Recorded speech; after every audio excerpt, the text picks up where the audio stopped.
നമസ്കാരം. കർക്കിടക മാസം ആയുർവേദത്തിൻ്റെ പ്രാധാന്യം അല്ലെങ്കിൽ ഈ ആയുർവേദ ചികിത്സാ രീതികളുടെ പ്രാധാന്യം എല്ലാവരും പ്രതിപാദിക്കലുള്ള ഒരു വിഷയമാണ്.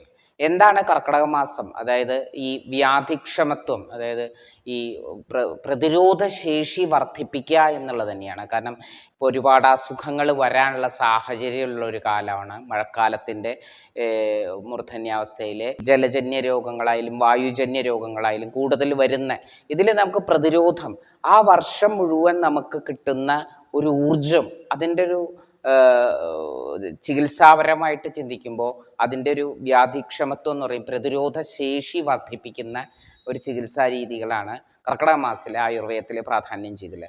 പഞ്ചകർമ്മ രീതിയിലുള്ള ചികിത്സകളിൽ ഉൾപ്പെടെ തന്നെ അതിലുൾപ്പെടുന്നതാണ് വസ്തി, നസ്യം, അങ്ങനത്തെ ശിരോവസ്തി, വിരേചനം, വമനം എന്നിങ്ങനെയുള്ള ചികിത്സകളും. അതേപോലെ തന്നെ മറ്റസുഖങ്ങൾ,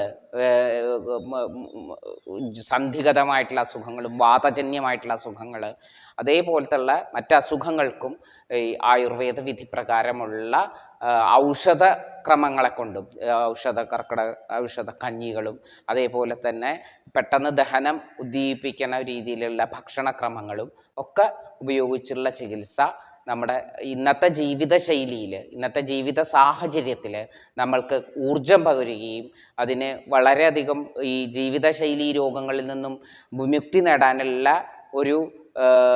ഒരു മാർഗമായിട്ട്, ഉപാധിയായിട്ട് ഇന്ന് സ്വീകരിക്കാവുന്ന ഒരു ചികിത്സാ ക്രമമാണ് ഈ കർക്കിടക മാസം ആയുർവേദ ചികിത്സയിൽ.